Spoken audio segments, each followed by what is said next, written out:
আচ্ছা, এই ফ্লেক্স বক্সের উপর বেস করে কিন্তু দেখা যাচ্ছে ওই যে বিভিন্ন আছে, মানে CSS3 ব্রাউজার সাপোর্টের জন্য অনেক কোড আছে, ওগুলা নিয়ে ভাবার এখন কোনো দরকার নেই, পরে আমরা সেগুলা দেখবো, ওগুলা ব্যাপার নেই। তো আমরা কোন লেআউট তৈরি করব সেটা আমরা একটু ভাবি। তো আমরা বেসিক যে লেআউটটা এর আগে প্রথম যেটা আমরা তৈরি করছিলাম আমরা সেটা নিয়ে দেখবো আর কি। দেখাচ্ছে এইখানে আমরা লোগো দিব, এইখানে আমরা মেনু দিব, ঠিক আছে, অথবা মেনু এখানে দিব, আমরা জাস্ট এখানে ব্যানার দিব। আর এইখানে দেখা যাচ্ছে যে এখানে আমরা একটা ভাগ করি, সেটা হচ্ছে এখানে দুইটা ভাগ করি, একটা হচ্ছে সাইড বার আর একটা হচ্ছে কন্টেন্ট এরিয়া থাকবে। নিচে আমরা দেখা যাচ্ছে যে সার্ভে বক্সের জন্য এখানে হেডিং থাকবে। আর এটা তো বড় হয়ে গেল, সময় লাগবে, নিচের এটা বাদ দিব নাকি? এই তিনটা করলেই হবে, ঠিক আছে, এইখানে জাস্ট কপিরাইট দিই, এই তিনটা করলেই হবে, দেখবো যে অনেক কিছু। এই জিনিসটা আমরা এখন তৈরি করবো যে এটা এই লেআউটটা আমরা কিভাবে তৈরি করতে হবে, তোমরা একটা করলে করে যাবে।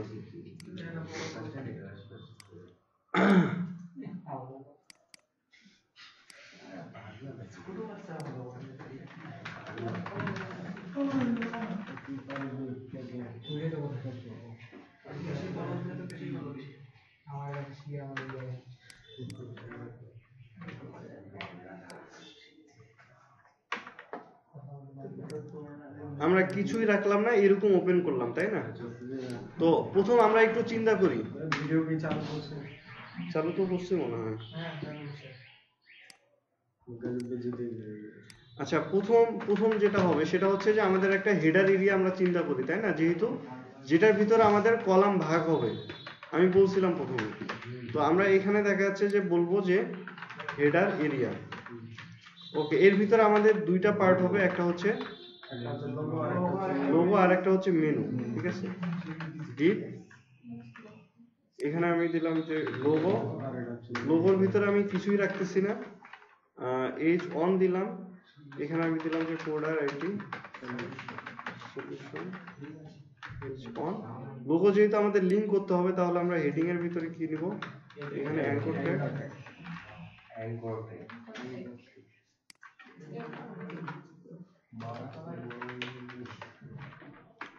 index.html এই ফাইলের সাথে লিংক করাই দিলাম। এরপর হচ্ছে এখানে আমরা মেনু নিব, মেনুর ভিতরে আমাদের কি হয়, ইউএল,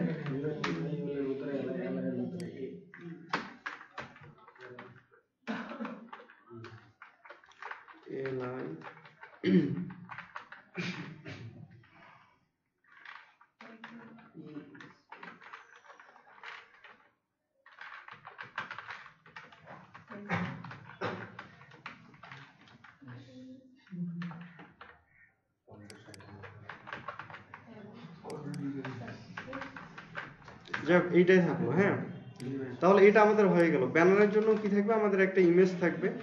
তো এখানে আমরা জাস্ট দেখা যাচ্ছে যে ডিপ প্লাস, আচ্ছা এটা আমরা নিচে রাখলাম, এটা আমাদের কি লাগবে, ব্যানার। ব্যানার এরিয়াতে অ্যাকচুয়ালি আমাদের শুধুমাত্র একটা ইমেজ থাকবে, আর কিছুই থাকবে না।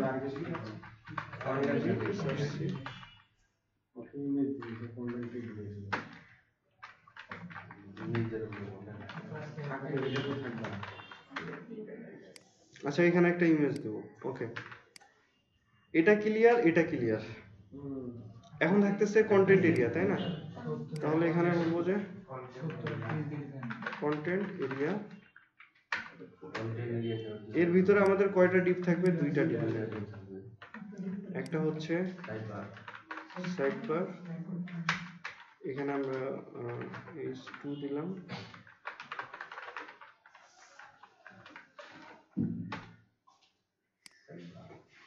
সাইড বারে আমরা জাস্ট কিছু লিস্ট রাখবো আর কি। এখানে আমাদের কন্টেন্ট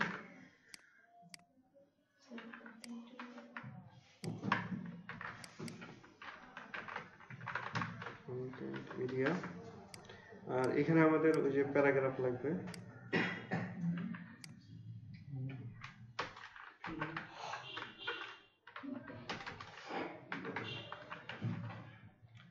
এগুলা মাল্টি লাইনে আছে, সিঙ্গেল লাইনে আসি।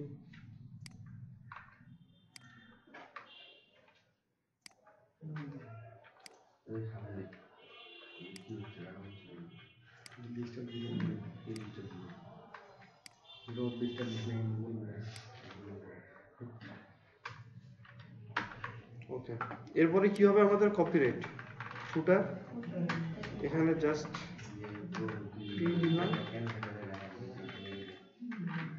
and copy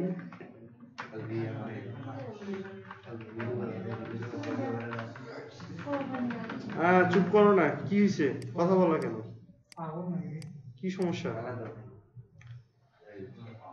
আচ্ছা ব্যানার ইমেজ একটা নেই।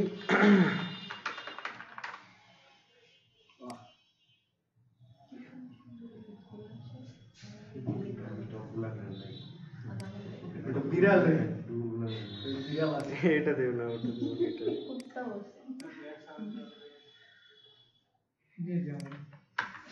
আমি এটাকে এভাবে ডিরেক্ট দিলাম, হ্যাঁ মানে এভাবে আসুক। আচ্ছা এখন আমার হেডারটাকে দুই ভাগ করা দরকার, ঠিক আছে না? তো এইখানে দেখা যাচ্ছে আমি মেইন যেটা থাকবে, আচ্ছা এর আগে আমি দেখা যাচ্ছে যে আমার এইখানে দেখা যাচ্ছে যে যে জিনিসপত্রগুলোর মার্জিন জিরো করা দরকার, যেমন হচ্ছে এইখানে H1 এর মার্জিন জিরো করা দরকার, ঠিক আছে হেডারের জন্য। তাহলে আমি এখানে H1টাকে দিয়ে দিব, ঠিক আছে ওকে। আচ্ছা এখন এইখানে দেখা যাচ্ছে যে আমার লোগোটাকে পাশাপাশি নিয়ে আসতে হবে মেনুটার পাশে, ঠিক আছে না? আর হেডার এরিয়া আমার হচ্ছে এইটা। এখন আমি দেখা যাচ্ছে হেডার এরিয়াটার একটা ব্যাকগ্রাউন্ড দিলাম, যেমন ব্যাকগ্রাউন্ড আমি এই ডিপ কালারটা দিই, ব্যাকগ্রাউন্ড এই কালারটা দিলাম, ওকে কালার আমি হোয়াইট করে দিলাম। আচ্ছা ওগুলা যেহেতু লিঙ্ক তো এই কারণে পাচ্ছে না, এটা না দিই। এখন এইখানে আমি ডিসপ্লে ফ্লেক্স দিলাম, ঠিক আছে, এই যে দেখো দুইটা পাশাপাশি চলে আসছে, ঠিক আছে। এখানে আমি দেখা যাচ্ছে যে ফ্লেক্স র্যাপ করে দিলাম, ওকে। এখন দেখা যাচ্ছে যে মেনুটা তো আমার রাইট থেকে শুরু হবে, লোগোর পরে তো শুরু হবে না, তাহলে এটাকে ভাগ করার কোনো দরকারই নেই, ঠিক আছে। এখানে জাস্ট কি করে দিব যে জাস্টিফাই কন্টেন্ট স্পেস বিটুইন, মানে এই যে এই দিকে চলে গেছে, এই দিকে চলে গেছে, শেষ কাহিনী, আর কিছু নেই। আমি জাস্ট উইডটাকে দেখা যাচ্ছে 90% করে দিই, না না উইড করা যাবে না, ওই যে প্যাডিং দিতে হবে দুই পাশে, প্যাডিং দেখা যাচ্ছে যে 50 পিক্সেল করে। আচ্ছা ডানে বামে আমার 50 পিক্সেল লাগবে না, কম লাগবে। ডানে বামে আমি এই যে 50 পিক্সেল দিলাম, আর কি করে দিলাম ডানে বামে উপরে নিচে আমি 0 করে দিলাম, ঠিক আছে। আর এর বক্স সাইজিং বর্ডার বক্স করে দিলাম যাতে বাইরে কোনো ইফেক্ট না পড়ে। উপরে নিচে দেখা যাচ্ছে আমার হয়তো 20 পিক্সেল দরকার, আমি এখানে 20 পিক্সেল দিলাম। এখন দেখো হেডারের কাজ আমার শেষ, লোগো একদিকে দিয়ে দিছি, মেনু একদিকে দিয়ে দিছি, আমার কিন্তু ভাগ করার কোনো প্রয়োজন নেই, কারণ আমার এখানে পাশাপাশি থাকতেছে না। পাশাপাশি যখন থাকবে তখন ভাগ করবো, আর আমি তো দুইটাকে দুই দিকে দিয়ে দিছি, ওদেরকে নিয়ে আমার কোনো টেনশন নেই।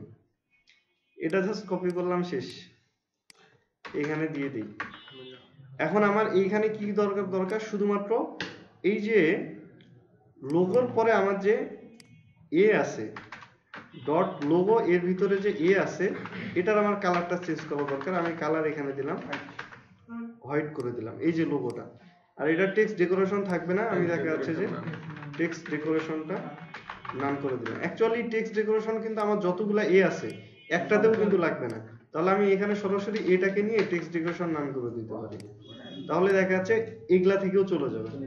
এটা হয়ে গেছে। এখন আমার এই মেনুগুলাকে পাশাপাশি নিয়ে আসতে হবে। তো কতগুলা সিএসএস আমাদের কমে যাবে খালি একটু দেখো। আমার এখানে ইউএলএলআই যেটা আছে, ইউএলটারও আমার দেখা যাচ্ছে যে এইখানে যত ইউএলএলআই আছে একটারও লাগবে না। আমার এখানে মার্জিন আমি 0 করে দিলাম, প্যাডিং আমি 0 করে দিলাম, স্টাইল নাম করে দিলাম। আমার ওইটা এইটা সবগুলা সাইজ হয়ে গেল, এই যে নিচের গুলো সাইজ হয়ে গেছে, এটাও সাইজ হয়ে গেছে। এখন দেখা যাচ্ছে যে ডট মেনু ইউএলএলআই এ, এটার আগে ডিজাইনটা করে নিই। এটার আমার কালার দরকার হচ্ছে হোয়াইট, ঠিক আছে। আমি টেক্সট ট্রান্সফর্ম আপার কেস করে দিই, ঠিক আছে, আপার কেস করে দিই, তারপর হচ্ছে এই কেমন আসতেছে, এমন আসতেছে, তাই না? তো display inline block block padding, এটা জাস্ট আমার ডিজাইন পারপাস আর কিচ্ছু না। রিলোড দেই এইটা। এখন মেনুগুলাকে আমার পাশাপাশি আনতে হবে। এখন মেনুগুলা কার মানে কোন আইটেমের মানে কোনগুলা পাশাপাশি আছে, এলআই গুলা পাশাপাশি আছে, তাহলে এটা প্যারাডিনামিকে ইউএল, ঠিক আছে? তাহলে আমরা এখানে ডট মেনু ইউএল যেটা থাকবে এটাকে বলবো যে ডিসপ্লে ফ্লেক্স, সব পাশাপাশি চলে আসবে। এই যে কাজ শেষ। এখন এগুলা খালি মানে হোভারটা করতে হবে। তাহলে আমরা এখানে বলবো যে এটা যখন হোভার করা হবে, হোভার কালার সাপোজ আমরা এটা দেই ব্যাকগ্রাউন্ড।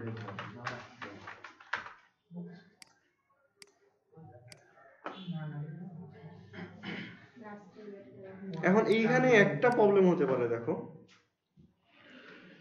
এই যে কোনো কারণে আমার লোগোটা ধরে নাও যে অনেক বড়, ঠিক আছে? সাপোজ আমি এখানে দিলাম যে লোগো হচ্ছে 50 পিক্সেল। এখন এইখানে এমন হচ্ছে না, এই যে এটা বড় ওইটা ছোট এরকম হয়ে গেছে না?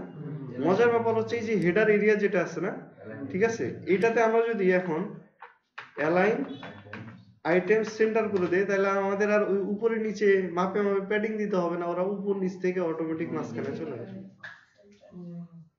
বুঝা গেছে? আগে এটাকে আমার মেপে মেপে প্যাডিং দিছিলাম না, উপর থেকে একটু নামাই দিছি, আর করতে হবে না। এই যে অ্যালাইন আইটেম আমরা এই যে হেডারের মধ্যে দিয়ে দিব, তাহলে আমাদের লোগো মেনু পুরো আইটেম উপরে নিচ থেকেও আমাদের সেন্টারে চলে আসবে, আমাদেরকে এটা নিয়ে ভাবতেই হবে না। শেষ। এখন যতদূর কুলাবে এই যে এরা পাশাপাশি থাকবে, যখন আর জায়গা হবে না তখন অটোমেটিক নিচে চলে আসবে। বুঝাইতে পারছি? এইটা আসতেছে না আমাদের, এই যে পরে যে ইউএলটা আছে এটাতেও আমাদের ফ্লেক্স র্যাপ করে দিতে হবে। তাহলে এই যে রেসপন্সিভ আমাদের হয়ে গেল, যখন এই যে আমাদের নিচে চলে আসবে। কি কনসেপ্ট ক্লিয়ার? সহজ না? কতগুলা সিএসএস কমে গেল।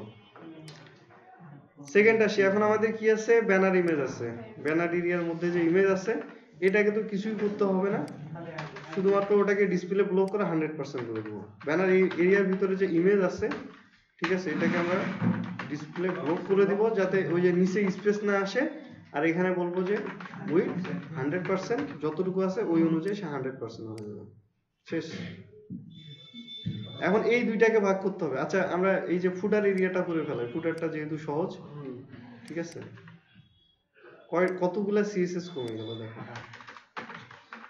ফুটারে গেলাম, এটার একটা ব্যাকগ্রাউন্ড দিয়ে দিই, ব্যাকগ্রাউন্ড সাপোজ এই যে এইটা যেটা আছে এটা দিই, এটা দিয়ে দিলাম। এটার হবে টেক্সট অ্যালাইন সেন্টার, মানে ওই যে টেক্সটটা মাঝখানে যাবে। কালারটাকে আমরা হোয়াইট করে দিলাম। এখন দেখো এটা কিন্তু হয়ে গেছে।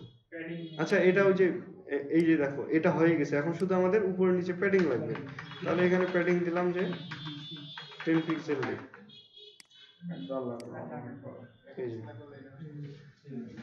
এখন শুধু এটা থাকতেছে। এখন এইটা আমাদের কি কন্টেন্ট এরিয়া। তাহলে এইখানে আমরা বলে দিব এখন যে ডিসপ্লে ফ্লেক্স। এই পিছনে কি কথা হচ্ছে এদিকে বোঝো আগে। এই যে দুইটা পাশাপাশি চলে আসছে, আমরা এটাকে উপরে রাখি, দুইটা পাশাপাশি চলে আসছে। এখন আমাদের দরকার হচ্ছে মানে এইটার একটা উইড এই পর্যন্ত যাবে, এটা যাতে এই পর্যন্ত পাই, ঠিক আছে না?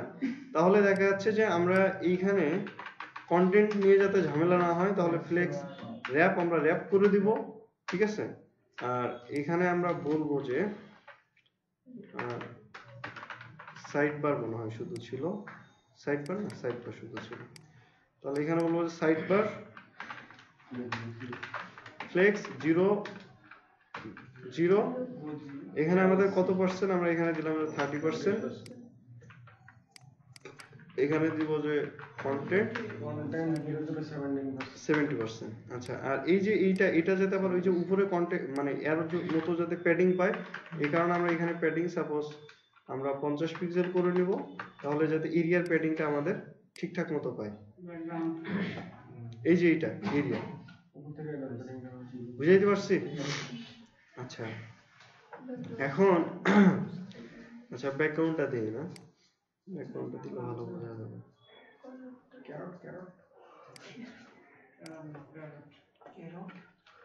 লেখা আছে।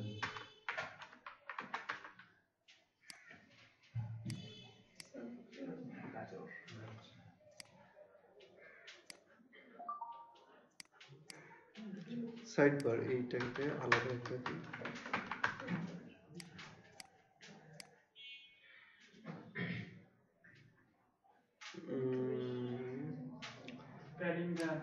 এরিয়ার প্যাডিংটা আমাদের এইটাতে দেওয়া যাবে না, এইভাবে উপরে নিচে আমাদের 0 করে দিতে হবে। আমরা শুধু ডানে বামে দিচ্ছি স্পেসটা তৈরি করার জন্য, অন্য কিছু না। আর এই প্যাডিংটা এখানে দিতে হবে।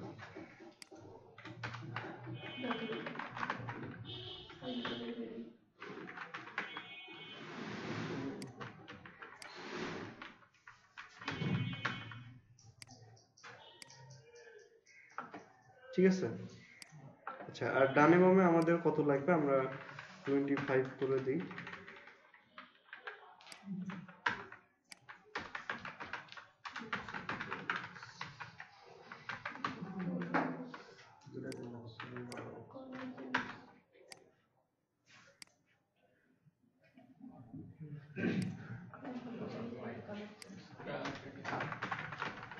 পুরা এরিয়াটাই দিয়ে দিলাম, তাহলে কি হবে সবগুলাতে ঠিকঠাক মতো পাবে। এই যে পাইছে, শুধু এখানে এটা করতে হবে। তো এখানে আমাদের কাছে সাইড বারের মধ্যে ইউএনএলআই এ যেটা থাকবে সেটা দেখাচ্ছে, আমরা কালার হোয়াইট করে দিলাম, ডিসপ্লে ব্লক করে দিলাম, প্যাডিং আমরা 10 পিক্সেল 0 করে দিলাম। এই যে এগুলা তো আমরা ডিজাইন ঠিক করতেই পারবো, বাট এরিয়া মানে মানে আমরা ভাগ করব কিভাবে এটা তো বুঝতে পারছি। এইখানে এই যে পিছনে ব্যাকগ্রাউন্ডটা চলে আসতেছে, এটা যদি আমরা না চাই তাহলে এটাতে কি করতে হবে, এরিয়ার এই যে এই প্যাডিংটাকে আউট করে দিয়ে কি করে দিতে হবে, এইখানে আমরা যে প্যাডিংটা দিছিলাম, ঠিক আছে, এই প্যাডিংটা বাড়াই দিতে হবে সাইড বারে। এই যে এই সাইড থেকে ওই সাইড থেকেও যাতে কি হয় প্যাডিং 50 পিক্সেল পায়, ঠিক আছে? তাহলে সরাসরি 50 দিলে হয়ে যাচ্ছে, দরকার নেই। তাহলে দেখাচ্ছে ওরা দুই সাইডে যে ভাগ করে দিবে। কি বুঝাইতে পারছি? তাহলে এভাবে ফ্লেক্স দিয়ে কাজ করাটা আরো অনেক ইজি, অনেক ইজি। আচ্ছা ভাই, যখন আমরা সিএসজি এর ব্যাকগ্রাউন্ড নেব তখন হাইটটা কি 100 ভিডব্লিউ ভিএস দিব না হাইটটা তখন ডিসপ্লে ব্লক করে দিয়ে 100% দিলে হবে? সিএসএস এর ব্যাকগ্রাউন্ড নিব বলতে মানে সিএসজি যে ব্যাকগ্রাউন্ড ইউআরএল ইমেজটা নিলাম না, হ্যাঁ ইমেজটা তো হাইট না দিলে পাবে না। হ্যাঁ ওটা না না কন্টেন্ট মানে 100 ভিএস কোথায় কিভাবে ইউজ করতে হবে সেটা আমি দেখাবো, এগুলা নিয়ে ক্লাস হবে। বাট ব্যাকগ্রাউন্ডের জন্য হাইট কখনো ইউজ করা যাবে না, কারণ হাইট যদি ইউজ করো তাহলে যেটা হবে রেসপন্সিভে সমস্যা হবে, ওটা প্যাডিং দিয়ে মিলাইতে হবে। ওগুলো আমি বুঝাই দেবো, ওগুলো সমস্যা নেই। আচ্ছা, যেটা দেখাইলাম এটাতে কারো কোনো সমস্যা আছে কিনা? এখন দেখো তো কতগুলো সিএসএস কমে গেছে না, কত ইজি হয়ে গেল। এই কারণে ফ্লেক্স বক্সটা খুবই খুবই ইম্পর্টেন্ট, ঠিক আছে? এটা আমাদের খুবই ইম্পর্টেন্ট, এই কারণে এটা খুব ভালোভাবে প্র্যাকটিস করব, কারো যাতে কোনো ধরনের প্রবলেম না থাকে এটা বুঝতে, ঠিক আছে?